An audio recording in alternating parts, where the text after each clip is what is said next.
नमस्ते दोस्तों। आज हम आपको एक ऐसे अद्भुत विमान के बारे में बताएंगे जो बिना इंजन के आसमान में उड़ता है।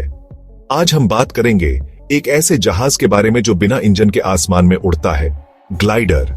ये एक ऐसा विमान है जो हवा के सहारे उड़ान भरता है और इसके लिए किसी इंजन की जरूरत नहीं होती। हाँ, आपने सही सुना, बिना इंजन के। ग्लाइडर का डिजाइन ऐसा होता है कि यह हवा के प्रवाह का उपयोग करके उड़ता है। ये एक खास तरह का एयरक्राफ्ट है जिसका डिजाइन ही ऐसा होता है कि वो हवा के सहारे घंटों तक उड़ सकता है। इसके पंख बहुत लंबे और पतले होते हैं जो इसे हवा में स्थिरता और संतुलन प्रदान करते हैं। सोचो, बिना शोर शराबे के चुपचाप आसमान में उड़ान। ग्लाइडर की सबसे बड़ी खासियत यही है कि यह बिना किसी शोर के उड़ता है, जिससे आपको एक शांत और सुकून भरी उड़ान का अनुभव होता है। क्या मस्त फीलिंग होगी ना। जब आप ग्लाइडर में बैठते हैं तो आपको ऐसा लगता है जैसे आप पक्षी की तरह उड़ रहे हों। आइए जानते हैं ग्लाइडर क्या होता है और कैसे काम करता है। ग्लाइडर को उड़ाने के लिए इसे पहले एक ऊंचाई से लॉन्च किया जाता है, जैसे कि पहाड़ी से या फिर एक विशेष यंत्र की मदद से। एक बार हवा में होने के बाद यह हवा के प्रवाह का उपयोग करके उड़ता रहता है। ग्लाइडर की लैंडिंग भी बहुत ही स्मूथ होती है और ये बिना किसी झटके के जमीन पर उतरता है। ग्लाइडर में कोई इंजन नहीं होता तो फिर ये उड़ता कैसे है? इसका राज छुपा है इसके विंग्स के डिजाइन में और फिजिक्स के कुछ बेसिक प्रिंसिपल्स में।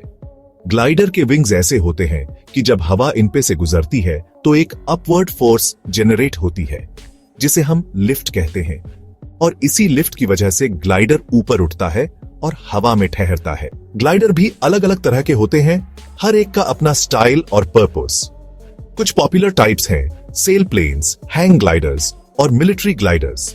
सेल प्लेन्स जो लंबी ड्यूरेशन की फ्लाइट्स के लिए परफेक्ट होते हैं। ये ग्लाइडर्स एरोडायनामिक डिजाइन के कारण हवा में लंबे समय तक रह सकते हैं और हाई एल्टीट्यूड्स तक पहुंच सकते हैं।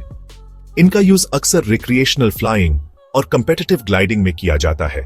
हैंग ग्लाइडर्स जो लाइट वेट होते हैं और इन्हें कंट्रोल करने के लिए पायलट को अपना वेट शिफ्ट करना पड़ता है।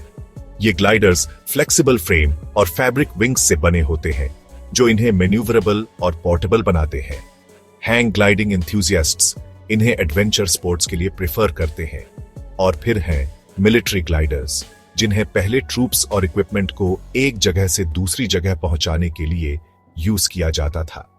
वर्ल्ड वॉर II के दौरान इन ग्लाइडर्स ने कई महत्वपूर्ण मिशंस में अहम भूमिका निभाई थी। आजकल इनका यूज कम हो गया है, लेकिन इनकी हिस्टोरिकल सिग्निफिकेंस को भुलाया नहीं जा सकता। मॉडर्न ग्लाइडर्स में टेक्नोलॉजी और डिजाइन एडवांसमेंट्स ने इन्हें और भी एफिशिएंट और सेफ बना दिया है। ग्लाइडर अपने आप तो उड़ नहीं सकता क्योंकि इसमें कोई इंजन नहीं होता। इसे ऊपर उठने के लिए बाहरी मदद की जरूरत होती है। यह मदद उसे विभिन्न तरीकों से मिलती है। इसके लिए कुछ कॉमन मेथड्स हैं। पहला मेथड है एरोटोविंग, जिसमें एक पावर्ड एयरक्राफ्ट ग्लाइडर को रस्सी से खींचकर ऊपर ले जाता है। यह तरीका सबसे ज्यादा इस्तेमाल किया जाता है। फिर आता है विंच लॉन्चिंग, जहां एक पावरफुल विंच ग्लाइडर को ऊपर खींचती है। यह तरीका भी काफी लोकप्रिय है, खासकर उन जगहों पर जहां हवाई जहाज उपलब्ध नहीं होते। और तीसरा मेथड है ऑटो टो, जिसमें ग्लाइडर में ही एक मोटराइज्ड विंच सिस्टम लगा होता है। यह तरीका उन ग्लाइडर्स के लिए उपयोगी है जो खुद से ही लॉन्च करना चाहते हैं। इन तरीकों से ग्लाइडर आसमान में ऊंचाई प्राप्त करता है और फिर हवा के सहारे उड़ान भरता है।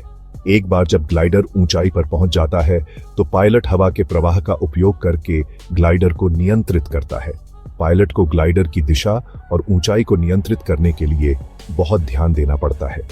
यह एक कला है जो अनुभव और अभ्यास से आती है। अंत में ग्लाइडर को सुरक्षित रूप से जमीन पर उतारना भी एक महत्वपूर्ण हिस्सा है। यह पूरा सफर एक अद्भुत अनुभव होता है जो हर उड़ान के साथ नया रोमांच लाता है। दुनिया भर में ग्लाइडर का जोश। ग्लाइडिंग सिर्फ एक एक्टिविटी नहीं है, ये एक पैशन है, एक स्पोर्ट है जिसको दुनिया भर में लोग एंजॉय करते हैं। Germany, France, United states, Australia जैसे देशों में तो ग्लाइडिंग बहुत ही पॉपुलर है।